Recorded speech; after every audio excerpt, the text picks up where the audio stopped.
Oh, look, it's time for True Hoop's little Zoom from quarantine show. It's called Bring It In. David Thorpe, happy Monday to you. To you as well, my friend. I just want to open with this. There's nothing to do with basketball, but Saeed Jones is a writer on Twitter. It's The Ferocity. Just tweeted 10 minutes ago. When I was a kid, I was really looking forward to conga lines being a significant part of my adult social life. What a disappointment. I don't do conga lines, but my daughter, who does not have a boyfriend, not even a prospect, but we already decided when she does get married, we're going to have a nice little dance, but in the middle of it, we're going to break off into a Pitbull's Fireball. It's like a song we've been dancing together for years. So they'll probably do some. We're not going to do a conga for a while. We just want to get jiggy with it ourselves first, and then we might do one. Yeah. So I've had one. There was one of the best one-liners I've ever been part of, like hearing live, was to do with conga lines at Judy's wedding, at Legal's wedding 12 years ago. Full on conga line breaking out big time. Like Judy grew up in Miami, as did a lot of her friends who were at the wedding, right? And so, conga line, everyone's going bananas. And I turn and I'm like, I assume this is just every day in Miami, to her friend Natalie. And Natalie's like, yeah, if the light goes red. I freaking love that. If we're going to talk conga lines, I just have to say this. I once had a meeting with a mutual friend of ours, I won't say, late, like 2:00 in the morning in New York City. It's the only time we can get together, and we were busy with other stuff. How much cocaine were you buying, David? What the hell? No. We went to some, all-night restaurant attached to a hotel right by, remember that place, Chocolate by the Bald Man? It may be gone now. Mm-hmm. And I went to use the restroom. You have to go kind of in the hotel. And it's like 3 a.m. This maybe 2:30 in the morning. And it's a Sunday night, by the way, which means Monday morning, actually. And there's this huge conga line with like 50 people in the bar. Like, what is going on in New York City on a Sunday night? But yeah. It's hard to find a place to get married in New York, David. You take it the day it's available. It was not a wedding. Oh, it was just people drinking on a Sunday night. It wasn't even a holiday. It was wild. Yeah. Anyway. Did you yell at them? It's like, we're trying to have a business meeting over here. Right. Exactly. We were. Yeah. Yeah, exactly. And also, just really fast, just out of sense of obligation, Magic Johnson was at a football game in LA with the governor of California. I don't care, but for the record, there he is with the governor. They're both maskless. Of course, Magic is HIV positive, has been for decades. And today, I guess California is starting big masking mandates in schools. And so it's happening on Twitter. Magic Johnson's trending because the idea is that your kids have to put on a mask, and Magic Johnson and the governor can just swan around full stadiums maskless. I don't know if we even need to talk about that. I just wanted to not be running from it, but that's out there. You have any thoughts? I just am talking to doctors, including my own family members. Outdoors has always been the safest place. I don't know if that was outdoors, but I'm guessing it was if they were at the Rams game. And listen, I went to a basketball game this weekend, sold out. And my wife and I were two of very few people who wore a mask the entire time. And we're really safe because we've been fully boosted. My wife tested positive a couple weeks ago, almost no symptoms. We're only assuming I had it, although I had no symptoms. I didn't test. I didn't go anywhere. But we wore a mask because it says when you go in, it asks you to wear it. It says you don't have to do it. So we feel like we're going to set a good example and wear it. If we were outdoors, I don't think we would have, to be honest. At the funeral, my mom wore a mask at my dad's funeral last weekend, but we didn't. We were sitting in the very front. I don't know if people behind us did, but I don't think so because we were outside. So I'm more concerned. And schools is a great idea because my as a teacher now, it's a freaking mess in Florida in the school system, and kids are spreading it all over the place. Yeah, there's well, Devin says, why do celebrities think they have an exemption from those rules? It's just not fair. And of course, no one has a good answer for Devin, right? Like I'm taking a late lockdown position of, we know we're not going to have good compliance. Everywhere you go, there's going to be someone who's not doing a good job following the rules, except actually some schools, I guess. I think you just can't yell at everybody. I'm like, this is how we live. Of course, the football game had a bunch of people taking pictures without masks on. Like, it wasn't just Magic Johnson or the governor. Like, no, right. Right. It's annoying that the governor isn't setting a better example because he's the governor. That would be where I would stand. Again, yeah. I don't think I'm setting any example at a Florida State basketball game where no one cares who I am, except the guys on the team know me. I care, David. I care who you are. If they knew who I was, they saw me wearing a mask every second, except for a couple of sips of water. Yeah. Any parent should know better. We want to set a good example. Modeling is important. I don't disagree with that at all. Yeah. Okay. We have a couple of things where I think you have some narratives to unspool for us here. One of them is sort of rooted in this news, this very sad news that Joe Ingles is having an MRI in Salt Lake City today. I don't think we have results as the time of this recording, but there's concern it could be a very serious left knee injury. He's 34. These things get worrisome. Your line is that Terrence Mann ended the best team in the world. Talk us through that. What do you mean by that? Yeah. So if we remember last year, let's consider context. The Ja Morant we're seeing right now, who's extraordinary, an MVP candidate, deservedly so. Won't win it probably because Joel Embiid is killing everyone right now. But Ja Morant's in the discussion. That's the same guy that we saw last year playing incredibly well against the Jazz, and they lost in 5 games. So that same team got beaten 5 games by that amazing Utah Jazz team, who was by far the best team in the regular season and looked like Warriors dynasty teams in terms of their advanced metrics, how bad they were beating people. All right. The only team in top 5 in offensive defense in most metrics. And yet Mike Conley got hurt. Donovan Mitchell was hurt. Quinn Snyder kind of shortened his bench for reasons I never understood when they dominated the regular season playing a certain way. And Terrence Mann scored 39 points in game 6. Kawhi had been out and ended the Jazz season last year. And instead of management saying, okay, Dennis Lindsey's leaving, new guy's taking over, Danny Ainge is coming, and now he's there. Let's just run it back because we were the best team. And without injuries, I think they'd have won the championship. That was maybe Milwaukee beats them, but I thought they'd win the whole thing. Instead, they got rid of a couple of guys. They brought in Ainge, whatever. And they've been incredible on offense and much more average on defense than we've ever seen in the Rudy Gobert era. And now they've lost 5 straight. In this 5th straight loss is when Ingles went down. He has not been playing well at all. And if you know the Jazz like I did from paying attention, there was a real chemistry between Ingles and the team. And as the team has kind of broken off, they brought in Rudy Gay, he's no medicine, he's no cure for culture issues. It's just a team that's kind of splintering apart. And because I think they overreacted to losing to the Clippers and Terrence Mann. Terrence Mann scores 19 instead of 39. There's the game 7. And the Jazz were the better team and would have hosted game 7 and maybe won a championship as their guys got healthier. And so I think they're done. I think they're talking Donovan Mitchell doesn't want to be there. Rudy's got issues with him. Joe Ingles is very important for them last year. Has struggled this year, and yet they still have this great offense. I just think we're going to say goodbye to the Jazz now.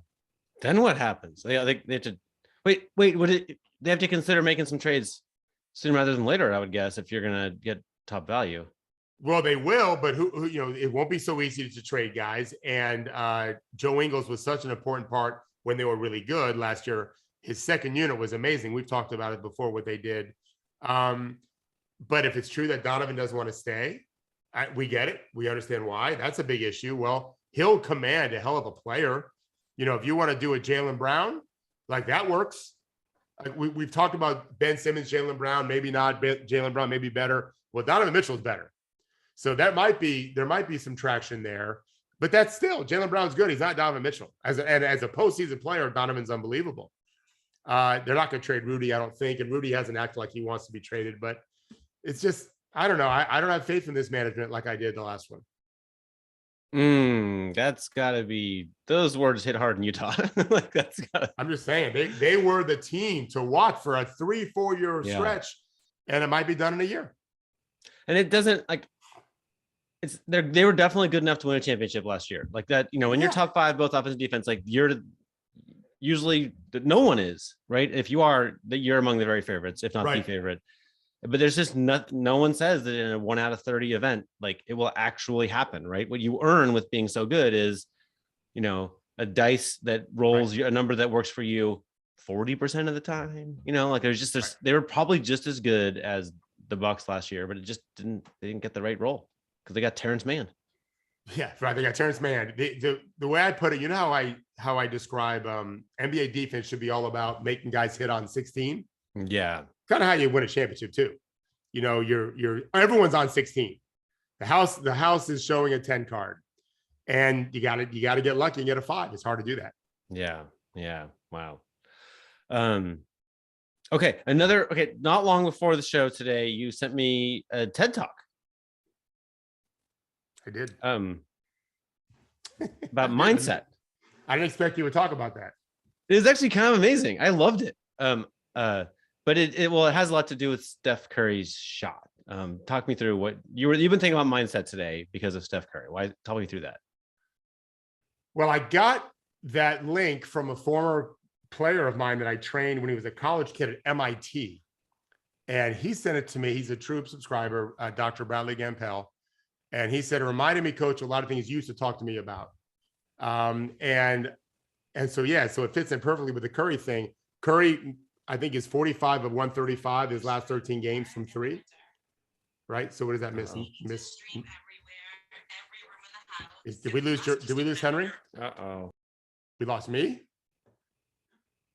Oh no. Hello? We got you. Henry's going to join in a second. Okay. So I can keep talking then. And I see Henry now. So basically he's 45 of 135, but he thinks he fixed his shot. And so I said to Henry, maybe he's right with what he thinks was wrong, which is all about footwork and everything. But if you understand placebo effect, then just thinking he figured it out is probably enough to get him back to shooting well. We'll see how it goes. But yeah, it worked out. I didn't send it to you about the Curry thing, but you're exactly right. That's exactly the case. So he thinks he fixed it. I'm furiously trying to look up her name. Dr. Crum, Director Crum. She's famous. Alia Crum. She was a D1 athlete. Do you know what kind of athlete she was, David? I don't know. I know. No. I listened to her talk about it. I don't know what time. So she opens the TED Talk, and it's a very widely seen TED Talk. Maybe I'm repeating something everybody already knows, but with a story about like if you give after thoracic surgery, if the doctor says, we're going to give you some morphine for your pain, the morphine's effective. If the same amount of morphine is secretly added to your IV, and you don't have this moment of the doctor saying that, then people don't report the same kind of pain relief. And then she goes into several other experiments that are kind of like this. And it's kind of, so for instance, they, here you go. They go to a large number of people who clean hotels for a living, and they ask them, do you get a lot of exercise? And they're like, no. Like almost all of them say, no, they don't get any exercise. Then they show them a 15-minute video explaining that just their job, moving all day like they do, fits the Surgeon General's criteria for exercise. And then, they show the video to half of them. And then months later, the half who've seen this video have basically been given the mindset that they do get exercise. They come back with like way better health profiles and lower weight, and they report more happiness, more job satisfaction. I mean, she's a D1 athlete who basically had a professor say like, oh, exercise is just placebo effect. And it kind of made her mad. And now she's like decades into researching it. And it's like, oh, it's actually kind of true. It's amazing. It's amazing. It's amazing. It's also what good coaches do as teachers. Yeah. Same kind of thing as if you David's like, I've been making this video for fucking 30 years, lady. Right. That's true. If you believe you're getting the right medicine from your coach, even if it's not the right medicine, it's the right medicine. Yeah. Yeah. I mean, not always, obviously, because the other team's trying to beat you. Right. But if you're doing something wrong, and it can be fixed with just good guidance, even if the technical stuff isn't perfect, you're still probably gonna be better off. I'm in love with this idea. I'm gonna send this video to everybody. But I still there's a Henry Abbott like layer of my taking this in, which I think you could probably say. But like, so what we're also saying, right, is that the con man is worthwhile, right? Like someone who comes in and just fills you with like, guys, we're going to win the championship, whom I have no idea how to win a championship, is actually just making the team better. That's real. What upsets me, and it makes me feel like I have to get to work because my job as a journalist, right, is we have some stuff like the supplement aisle at your grocery store, which is like they have fought tooth and nail not to be studied because they don't want to be studied because it won't come out well in the study. What they'll find is it's only placebo effect, which to me is absolutely fine. If you want to take whatever thing, It's fine. Give yourself the placebo effect. But still learn something about the people who bottle it and sell it, right? Like that is snake oil, right? Like if all you're selling is placebo effect and you have a company built around it, like that's a little bit of fraud, right? I'm not talking about coaching. Yeah, that's a sham. That's a sham. Like we have a lot of that. We're inundated with that, right? With people who want to like win the press conference, right? That's like there's an argument that they're helping by winning the press conference because they're giving you the placebo effect. But I would much rather have the placebo effect layered on top of actual medicine, right? like that would be way better. If you can be the coach, you can actually design the play that will increase our odds of scoring and tell us we're superheroes. I'll take both, please. Like I would like that. Right. There has to be some science in it too. Yeah. Substance is also good. Yeah. We're on the same page. Yeah. Placebo effect is like the hot sauce on the sundae. Like you gotta have a sundae. Right. The truth is, Steph Curry, if he lies to himself, says, you know what, it's just because before I shoot, I'm not counting to 5 first, or I'm not thinking of my daughter's name or whatever. That's not going to fix it. Yeah. If he's doing something really wrong mechanically. Yeah. And so there's got to be some science in it. Yeah. There's also, I mean, with Steph's like sort of errant shooting, like this kind of this is a pretty good segue I'm doing here, David. See if you follow me here. I'll be the judge. Everybody's tired this time of year. We've reached a time of year where you see people not doing their normal things, right? Like, I am a Blazers fan, and last week Anthony Simons almost had an incredible game-winning block, like way above the rim. And then over the weekend, there was a play where he was like the only player back on D, and he did a reasonable job of stopping the first player with the ball. And then the ball gets to the guy who's screaming down the middle of the court, and you can see Anthony has just a millisecond where he can try to replicate the same epic block he'd just shown us he can do a few days ago. And he just passed. In which he didn't do anything, right? He just stood there and went, oh, and got, big dunk. That's how you lose games. So it struck me like everybody watching moments like that wants to lecture. Like Anthony doesn't know the technique of jumping or something, right? But it's like, no.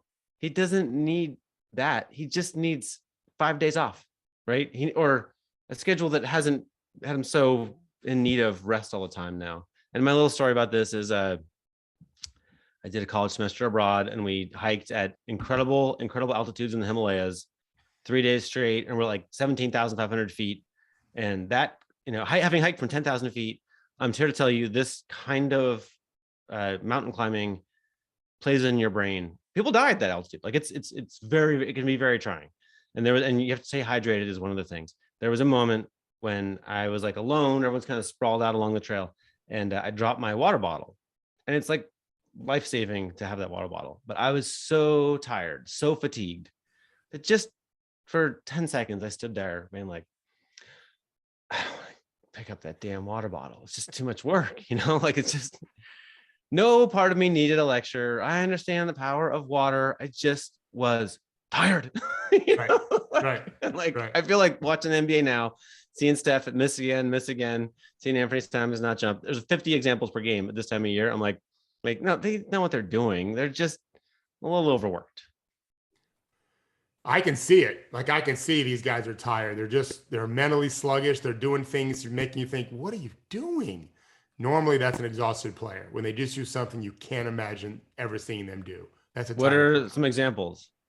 Throwing the ball to no one in particular, making just a crazy decision to go double a guy when there's no reason to double, or not double a guy that needs to be doubled and you're supposed to go double. It's a mental thing. It's like a lack of oxygen to the brain. They just dribble off their feet, all that kind of stuff. I've always felt this way, and I've talked about it before. But I was like, if I'm right, then someone say on Kyrie Irving's schedule will just look like they're at double speed, and it's like, whoa, does he look like he's at double speed? Like that guy. So Kyrie? Wow, one guy got a good night's sleep. Look at him go. Yeah. I mean, energy is a talent too. Yeah. We'll talk about John Morant in that regard.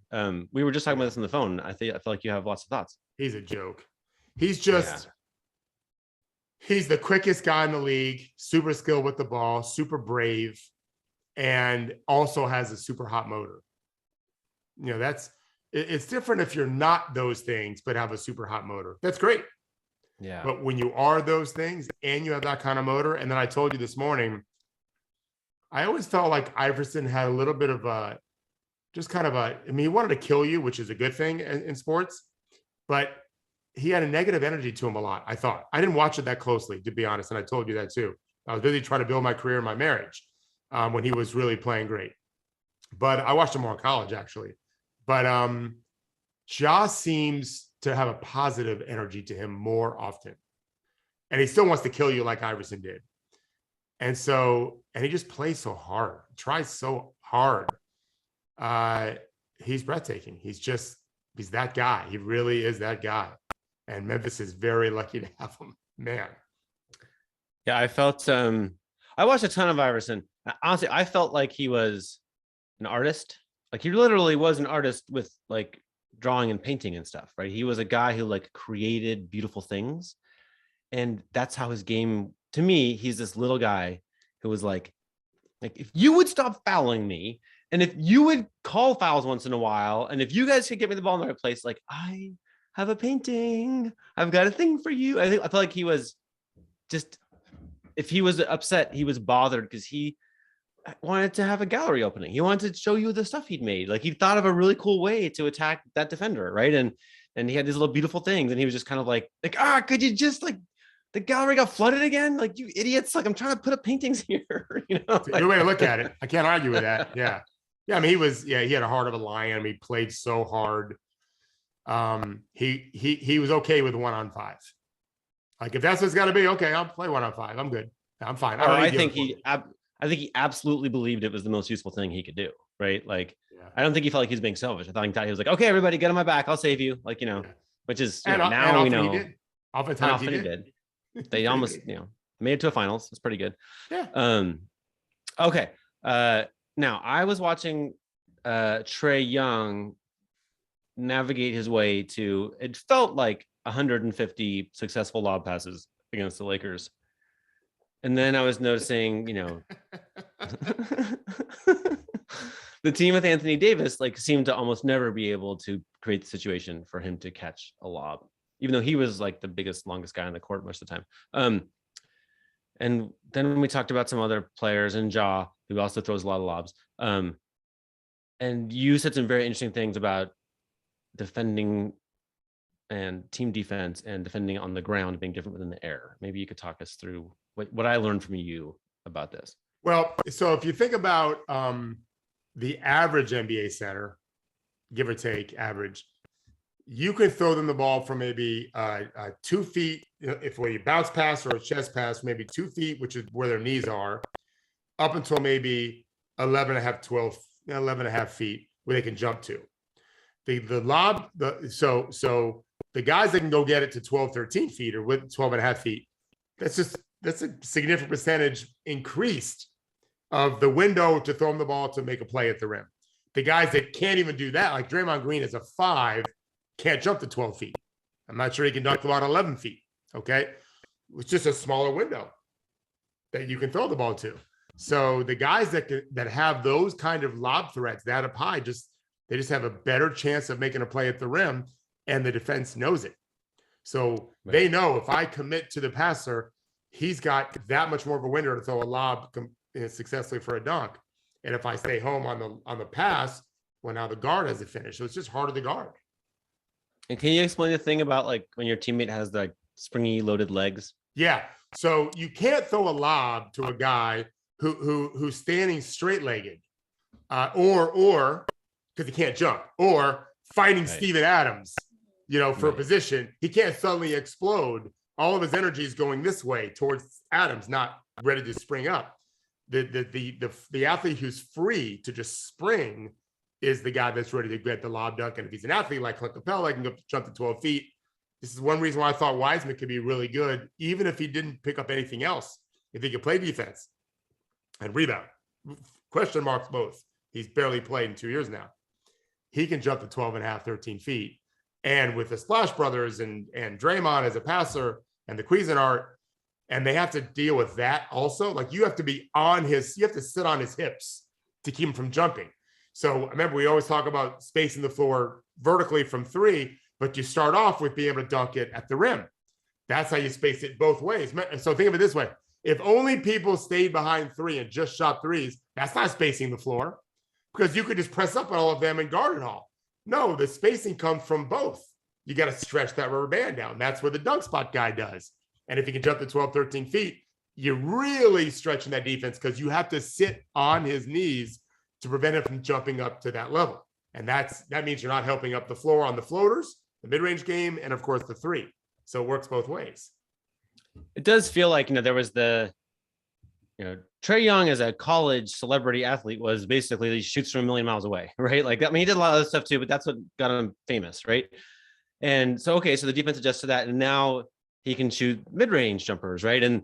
Or now this other component, right, of like everyone on his team seems to be able to catch a lob, right? Like, right.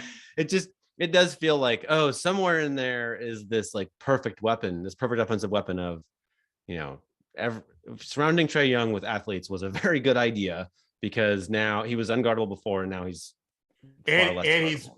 And as I said to you, not everyone can throw that pass. Like Jeremy Lin in this era would struggle. He was a bad passer in terms of accuracy. He'd be throwing that ball all over the place. Yeah. Trae Young's a terrific lob passer. That makes a difference. In terms of you have to have a feel for it. You have to there's a rhythm and a timing, and then you have to throw it to, it's like we always tell players, if you're going to shoot it, imagine you're shooting it, but pick a spot 2 feet to the right of the rim or 18 inches to the right of the rim, and then the guy can go dunk it. But you can't throw it 15 feet in the air, and you can't throw a lob that is super high arc like a moon ball, because the guy's not gonna be able to get to it till it's in the cylinder, and then it's a goaltend. So you got to throw it more of a lob line drive kind of thing, get the right trajectory. You'll see sometimes guys try to throw lobs off the drive, and they try to throw it too flat, and it gets deflected. The average fan thinks it was a shot that was blocked. It was actually a pass. Mm-hmm. And if they shot it, they would put more arc on it to get it away from the defender's arms. But they pass it and they throw it more flatter, and that gets deflected. Yeah. Are point guards who don't have like athletic bigs just doomed in the lob game? Are they just not candidates to lead in that? Yeah, they have to find other ways to get in the ball. Like if you're not going to make a living throwing lobs to Kevon Looney, but you can throw a bounce pass to him. He's really good at catching low passes. Now, the only problem is that those are easily defended. Those are more easily defended, both to complete the pass, because you can deflect that pass easily, you can deflect the pass to 12.5 feet, but then also because you're going low, you can defend him all the way through his finish up in the air. Whereas the lob, you're really out of the play altogether unless you just kind of foul him or bump him. That's potentially a foul. I just want to be clear. I have a lot of questions about lobs because I'm a fan. I just want to see more of them. I enjoy that. I think that's a great thing happening on my TV. I'm a happy guy when it's lob time. I remember my son going into his senior year, he played on a team that ended up being a post-grad team. That summer, we had one post-grad player that was maybe 6'9", 6'10", crazy athletic, and had never played high school before, had never been eligible to play. And so we were really helping him do better in school. And on this particular kind of team, there were no rules for eligibility. And I was just trying to get him to go play in junior college, which he did ultimately. In fact, he left us that year and went right to junior college right away instead of doing a year of postgrad. And I remember my son we actually have the picture, maybe not a video. He was driving left hand, and he just kind of quick tossed it up in the air. And the average player could not have gotten this and dunked it, but Big Mike, boom, it was a sweet play. And my son had to look up, oh, this is going to be fun. Because you can mess up to a guy that can jump that high. And he was a high major player for sure. He just didn't love basketball enough and didn't stay with the junior college team, but he was very athletic and just makes the game much easier. There's a guy who's like, we used to be at MIT center who works for Second Spectrum now. And at the pickup game after Sloan Sports Knowledge Conference, like I was putting my shoes on and watching, and there's this guy, I played with him before. He's 20 at this point, I don't know, 23, and runs like a deer and can jump, and he's 6'10" and or something like that. He's super tall. And so I'm watching, and I'm like, why will they not throw him the ball? Like no one in this game is going to interrupt him in any way if it's like remotely good pass, and I'm just praying that after one team loses and I get to get in the way the shooting for teams goes, I'm just like, please let me get on the team with this man. And then literally the next like it felt like forever, but we played a lot of games where I just was like, here you go, buddy. Here you go, buddy. Here you go, buddy. Here you go, buddy. Just like, I love that guy. Like, so much fun. Fun. Yeah. Like playing with a good shooter. Yeah. Okay. We should talk about Joel Embiid for a second. You dropped earlier that he's going to be the MVP. You think it's really going to happen? When we published the article a couple of weeks ago, we wrote that like he's having that kind of season. Just Jokic is having a phenomenal season too. But all of Denver's injuries and the Sixers without Ben Simmons are, I don't know where they are seeding wise. Someone can look, but it's top 4, I think, right now. It was 5th a while ago. I think they bubbled up into the top 4. Yeah, I think he's got a real shot. He's the favorite now in Vegas.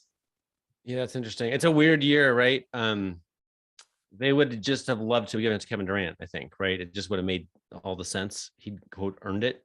But I don't know if the Sixers have a good enough record. I think if you look, it's the vast majority of years, it's a team with like a top 2 record supplies the MVP. And I don't think the Sixers are going to have that. No, but if they could finish top 2 seed, even the 3rd seed, I mean, no one in Phoenix is going to win the MVP. There's your 1 seed. Yeah. Miami doesn't have an MVP, and they're a number 1 seed in the East. Yeah. So I think this will be one of those exceptions, like the Westbrook year when he averaged a triple-double on the 6th best team or whatever it was. Yeah. Yeah. I think Embiid's having that kind of year where he's got a real, I mean, he's favored in Vegas for a reason. He's just ascending to another level right now. Yeah. It's a funny one. Someone's gonna have a good 2 weeks right before the voting, and that'll probably be your winner, right? Like and what if the Sixers pull off a Simmons trade? I mean, anyone they get is better than Ben Simmons right now. Ben Simmons isn't playing, and they could easily be a top 2 seed. In fact, I think they probably will be. I think if you took like the top 5 MVP candidates and then just look at whoever has the highest winning percentage in the 2 weeks before the voting, I think that's going to be your winner this year. It's just people have a hard time. They have a very hard time thinking about the whole season, right? All right, Gerard's suggesting we should be thinking about CP3 as an MVP. What do you think, David? He's not wrong. He is the best player on the best team. And one of the things that makes him so good is the way the team is they execute so well in crunch time. And that's him. So it just flies in the face of how MVP has always been selected before, which is more raw stats than anything. He's never going to win that fight. But he also doesn't win on-off stats, right? Like, and he's not going to be first on the NBA because John Morant's going to be first team on NBA at that position. Yeah. I think there were years of CP3's career where he was, got sort of deserving stick. It's hard. I mean, you've pointed out many times they were 8-0 in the bubble without him. There's just a lot of young players blossoming there, and of course he deserves some amount of credit for that, I guess. Yeah. But he's been around a lot of young players who didn't blossom too. Yeah. No, it's true. He seems like he's cooled off a little bit in the sense that he's like not less of a jerk, or however you want to put it. Some guys like that leadership, but some players don't like it so much. It seems like he's just I think he's more measured. I think he knows we're really good. We have a lot of strengths and not a lot of weaknesses. And I think he and his coach get along really good. It seems to me they do. And they're going to be in it till the end. I mean, they're going to be right there. When he was very bossy in LA, right? I think he felt like he had to run things. And I think he trusts Monty in Phoenix, right? He gets to be a little more, a little more laid back. Okay. We should talk about this thing happened a few weeks ago on Twitter where Axios Sports had a really beautiful stat of like the most or graphic of the 100 most watched national sporting events. And it's like, there's a little logo for each sport. Yeah. 75 of the 100 are NFL games, 10 are the Olympics, 7 are college football, 2 are college basketball. If you do the math, that's 100. No NBA in the whole top 100. And so I retweeted that little chart and said, NBA : this is fine. Because I've been in a million meetings where NBA executives explain why this is fine. Fine. So that happened. And then, I don't know, a week later, then the guy who made the chart weighed in a little bit to say that the NBA Finals was in the top 100 in 2019 and the top 25 in 2017 by saying this is an unusual time. In 21, there was no LeBron, Steph, or Kobe, and March Madness NBA has been bigger than NBA Finals many times in the last 20 years, and the NBA always gets destroyed by the NFL. So this is not super surprising. Then Mark Cuban, owner of the Dallas Mavericks, guy who cares a lot about TV ratings. Also, I should point out, star of a network TV show. So he weighed in with some interesting stuff. He said, the idea that a cable broadcast would beat most primetime broadcast TV on a regular basis used to be unheard of. Now it happens all the time. Adjust for the cost and risk of scripted broadcast TV and for streaming, reduce churn. The value of NBA broadcasts go up. And for those that don't follow ratings, it's 18 to 49 numbers that matter. Advertisers and sports want younger fans to connect to their products, which is why it's just as impactful that the NBA dominates social media, which helps our players as well as the sport. Hashtag we good. Give me your thoughts. Did you get the we good?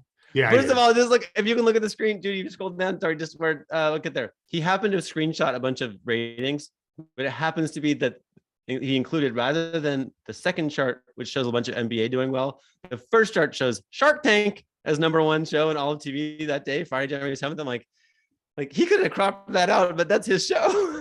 Just I've never watched it. I actually have heard it's a really good show, and I'm people who don't like TV so much watch with their kids.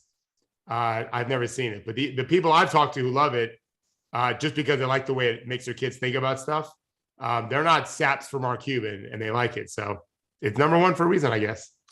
I'll withhold my Shark Tank review for another day, but I know your view. I saw your face.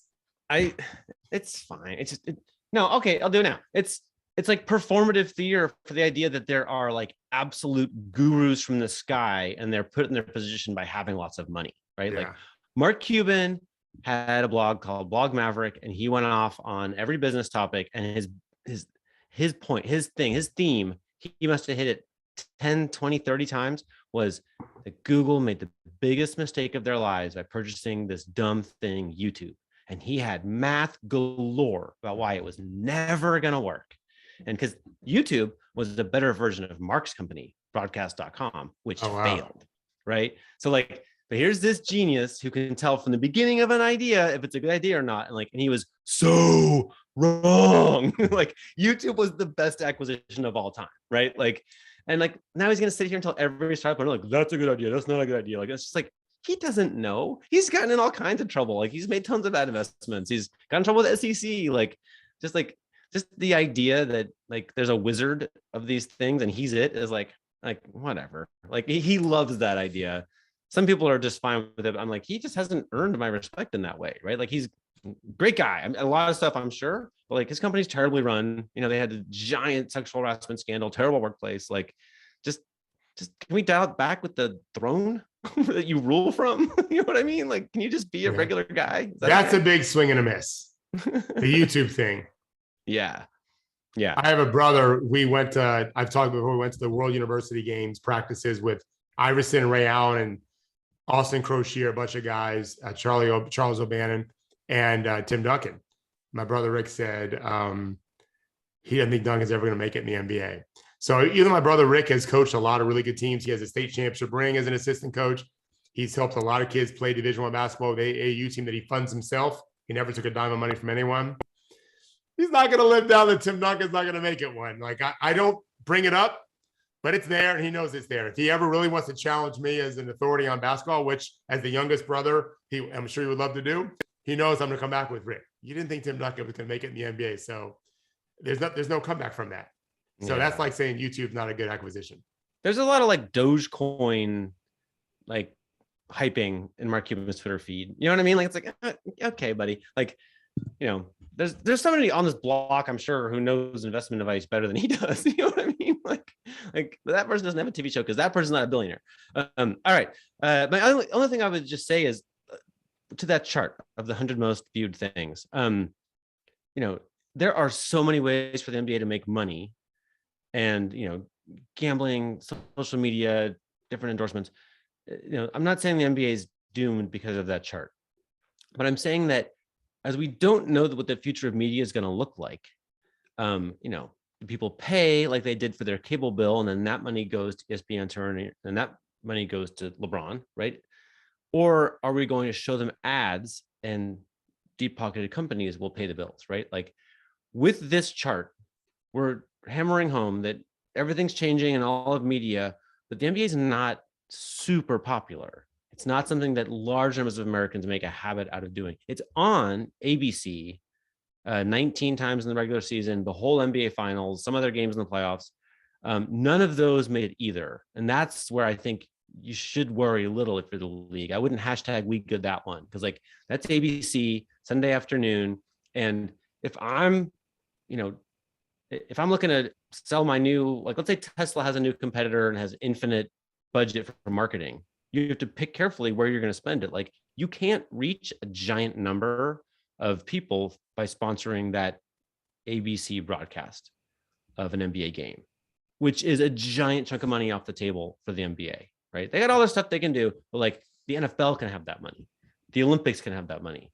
But not the NBA. And that it's not doom, but it's a worry. You should focus. You should think about that. Like we don't have evidence of like giant numbers of families getting together, watch NBA games like they do NFL or in Europe, soccer, etc. And so I think I think it's worth being a little humble and open-minded if you're Mark Cuban on that one. I was curious what their plan is. Well, they don't have to have that, right? In media world, you can be a very, very popular thing with ads and make money that way, or you can make people pay, right? Doesn't make us pay, right? Like we're gonna, you'll pay one way or another through some app or, some bundled thing or your cable subscription, etc. Like I just think it's not, if everyone pays nothing, you need an infinitely big audience. But everyone pays, $5 a month, you don't need that money, right? Like ads are pretty fast. So and not to mention the gambling thing could be huge, right? Yeah. All right, we should. I want to hear what Gerard has to say about this. Yeah, let's hear what Gerard has to say. Because I'm curious. It's a little bit alarming. It's not very alarming. We want people to love the game, the sport, the league. We do. Hey guys. Hey Gerard. I have some theories. Look, the first thing is like the NBA has these inherited disadvantages built in, right? In that the regular season's super long. So the stakes in terms of why fans want to turn in for football are always higher because now it's 18 weeks, but like I only have 16 or 18 games to watch my team. We go on a 4-game losing streak, we're probably not making the playoffs. Like all these things. Go on a 4-game losing streak in an 82-game season, whatever. We'll win 10 out of 15 in March and whatever, and we'll be fine. So that's a problem. Two, it's sort of, and this is a larger conversation about how American sports fans view sports and what they actually are. In that, this idea of loyalty to teams and jerseys and whatever. And the NBA isn't really like that, right? Like it's seen as a league where the players have more control than the owners and coaches and GMs. And, look, let's call it what it is. The majority of sports fans in the United States are white men, right? I don't think white men like leagues where young black men are in charge, right? That doesn't compute, right, for the average white male fan. And so that is the thing that the league has to battle. And it's super, super challenging. And then there's other things like peripherally, right? Like we talk about it all the time, like the game. Why don't you guys talk about the game more instead of everything else around the game? So yes, like those things are funny and cool, but the game itself, there's so much beautiful things happening in the game that we can talk about. It's just, I think there's a lot of factors mixed in, and Henry, you always talk about it. It's a TV show, right? And we're down this path of how we create this TV show, but as it's changing how we consume TV shows and media, we need to really think about, well, how do we change the way we present this to people? Because, Henry, you talk about all the time. Duncan does not sit home with his friends and watch hours of NBA games. He just doesn't, right? And I don't know many, was he 14 now, 15? I don't know how many 15-year-olds do that. Yeah. I did when I was 15, but I don't know how many do that It's pretty bad as a show. Like you know that thing where like if you're in some group and you're the one who's kind of making us watch that thing, you feel a little bit like you just want it to be pleasant, right? Like, but it's impossible. I mean, the commercials are like relentless. I mean, it's just like it's so many commercials if you're watching live. I mean, basically the way to do this, if you're trying to watch an NBA game, people don't love the NBA, you got to DVR it, people, and you got to start at halftime. Like, that's the only way to do it. Like, but if you're watching it live, like I can't sell it. I can't sell it to the group. Like, they're not into it. Yeah, it's hard. I mean, and we watch it because we love it. But like, again, we are the minority. The NBA doesn't care about us because they already know you guys are buying late pass, whatever. Like, they're trying to get the casual. And I couldn't tell you why like a casual fan would rather go into a bar on a Sunday and drink and watch the Chiefs and whoever the hell, right? Versus watching LeBron and, Steph. Even with the NBA's two biggest stars, right? LeBron and Steph will not score well in a regular season game versus if they had to go up against let me see, who's the worst team in the NFL? The Detroit Lions and like the Atlanta Falcons. That would still do way better. There's also like let's say I'm starting a club and I'm like, hey, if you guys miss any meetings this club, like you're a loser and you're out and we're gonna make fun of you. But if you make every single meeting, like, we got cool t-shirts and snacks. And if I said to you, the club meets 16 times a year, you'd be like, I'd consider it. But if I say the club meets 100 plus times a year, you're like, what well-balanced person can do any of that club? Like, it's just like, it's ridiculous. And of course, Randy's right too. It's also the gambling aspect of it, right? Like fantasy. Although NBA's got gambling too. It's just that NFL is so much easier to gamble on because it's only, again, you've got one game per week. It's every Sunday, Monday night, and Thursday, right? It's like an NFL night. So I know, okay, this is what I'm focusing on. NBA, it's like Sunday, Tuesday, Thursday, Wednesday. It's like what? And if you have a life and a family or whatever, well, you don't got time for that. I mean, we do because we're crazy and we love it, but like and even, there are times where I'm like, shit, I haven't watched a game in like 3 days. What's going on? Yeah. David, you've been awfully quiet. I'm taking it all in. It's a concern. Rules committee has to get involved. The way we promote it on television. There's got to be a grassroots level. In many cases, it's also we all, I think, here want players to be empowered to live wherever they want to live and play where they want to play. But even if you take the racism aspect of some of these things, it's easier to like a team that has players that you watched the year before and kind of grow up. So I'm not mad at my aunt, my wife's aunt, who's a Portland Trailblazer fan, who lives in Portland, Wait, what? Yeah. You have a secret Blazers fan I don't know about? Yeah, like, not so secret. She's my Aunt Karen, Chrissy's Aunt Karen, I call her Aunt Karen. I still get like articles from the newspaper as if I can't just look at them online. She sounds like a really good Thorpe. She's on my wife's side, but yeah, she'll cut it out like, did David see this? It's almost like telling me, do you know what about a 2-3 zone? Like, yeah, I know about these things, Karen. But she likes the Blazers better when she knows the guys and has read their articles over the years, like any normal person. Mm-hmm. And yet we want our players to feel empowered. So the reality is we would, if we had a magic wand, we'd make 30 teams, have 30 phenomenal executives running their teams, and nobody would ever want to leave because they got it as good as possible here. It's impossible to create, but in theory, you would have very little turnover. Whether you did a draft or not, it's a separate issue. If you abolish the draft or players could pick I assume there'd be way more stable rosters than this current environment because where they're picking to begin with. Yeah, because they're choosing to begin with. Abolishing the draft is way better. We've talked about it on this show ad nauseum. It makes sense. Not that whole thing about everyone's going to want to go to New York and LA. Not true. As Coach Thorpe always says, playing time is what players care about the most. Well, if all 30 of you go to one team, ain't going to be that much playing time. Right? Well, you can still have a salary cap, right? Like once you get 2-3 stars on a team, you're done with stars. Like you don't get any more stars. Sorry. Exactly.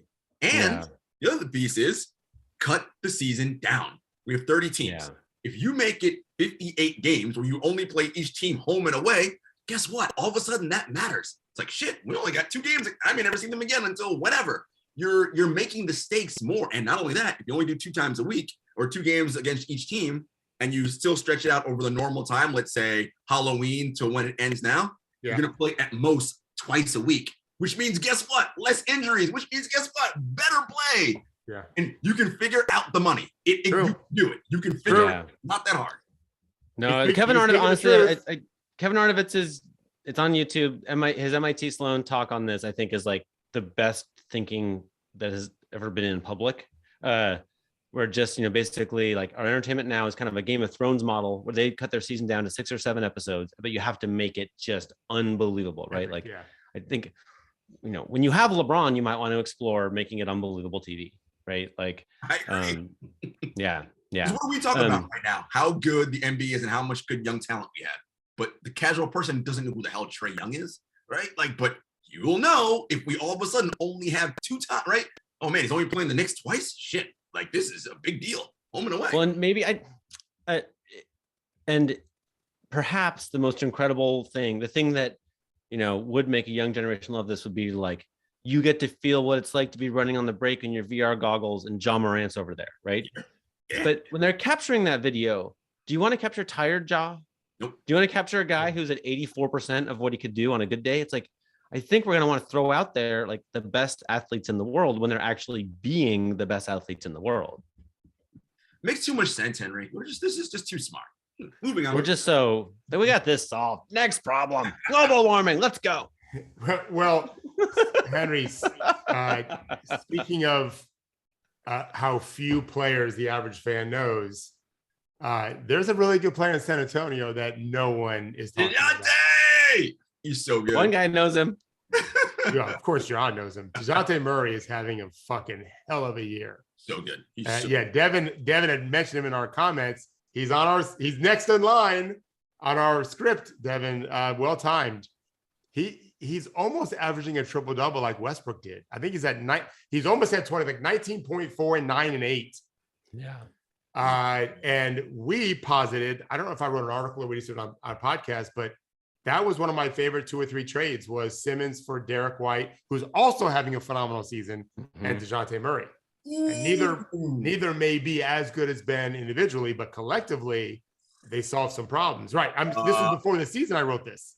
Sign me up for Embiid with DeJounte Murray, and that works. Yeah. Like, you get it.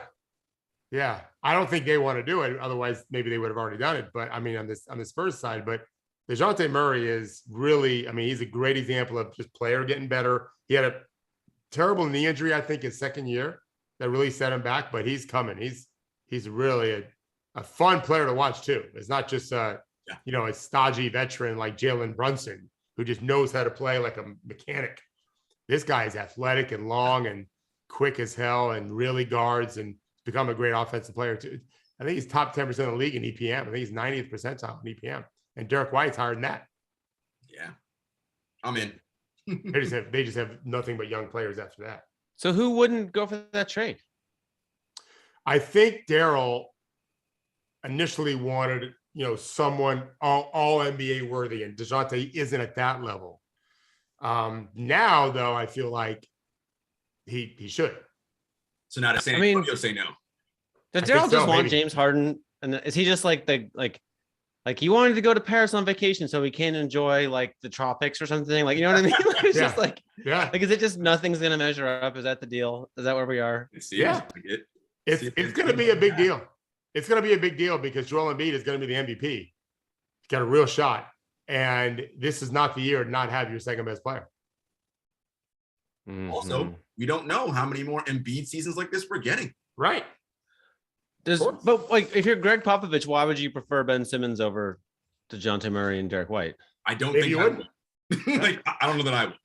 Yeah. And I like Ben Simmons a lot. I mean, 19, 8, and 7 on a guy that's willing to shoot layups and threes and free throws. So neither party wants this trade. Is what we're saying. Now, yeah, it needed to happen. It needed to happen in the fall. Yeah. It needed to happen in the fall. It's such a good trade idea, and it's a terrible trade idea. No, it needed to happen in October. Daryl waited too long. Oh, this is how trades work, But there is actually, I'll make an argument. I mean, I think Popovich thinks very highly of Popovich's ability to get in the head and earn the trust of someone like Ben Simmons to get the most out of him. Like, it might be that that's like a chocolate and peanut butter better together kind of thing, right? Like, Well, yeah, Ben's got more upside. Sure. Yeah. 6'10".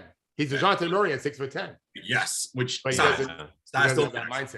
mindset. He needs to watch that YouTube video, Henry, that I sent you. he needs to watch on a loop. Like, yeah, just like again Exactly. and again and again. True. Poor Ben. True. Can I like sort of with our few minutes, there was just a little moment of NBA basketball. I didn't watch the whole game. I just saw the highlights, but with like 30 seconds left, Blake Griffin ends up isolated guarding Klay Thompson with the ball.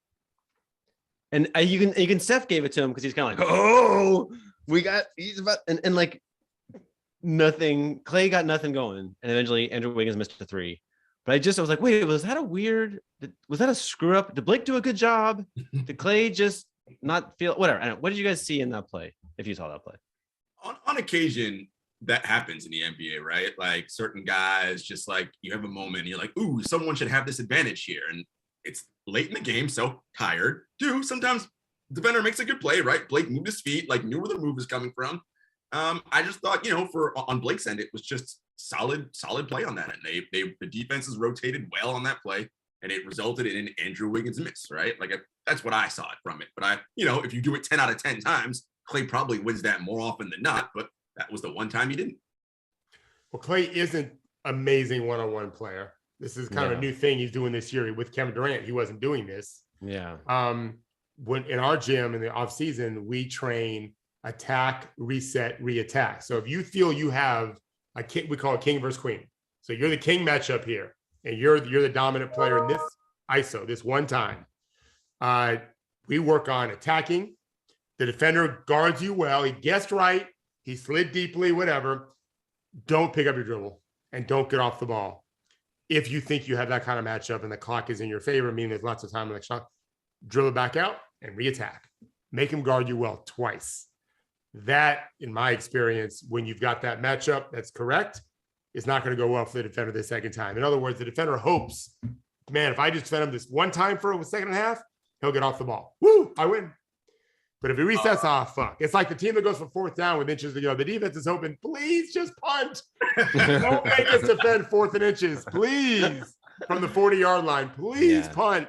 And too many times the NFL coaches agree to punt when they should be going for it. Yeah, Same right. thing here. Did you watch that game? Which game? The Nets Warriors game on Saturday night? I did not. I did see a game last night. That wasn't that game. To that same vein, there was a play late in the game where Nets playing well defensively, fought back, and the Warriors had to come from, win it in the fourth. Patty just made a bad communication error on a Steph's pick and roll, and it's like, dude, when Klay comes to set that, he's going to slip the screen. Do not and just brain fart and fuck and play wide open at the top. That's I don't know, a layup. Like pretty good chance he's going to make that, and it's just one bad play and it happens. Patty Mills did a genius thing getting that foul on that same Wiggins miss, right? Like, who was fighting him? Somebody was being very rough with Patty Mills trying to get the rebound. Mm-hmm. And Patty Mills, I mean, it's a tough foul to draw, but he just basically hit the deck right in front of the ref on the baseline, and suddenly game-changing moment for the Nets. It was actually a very good game.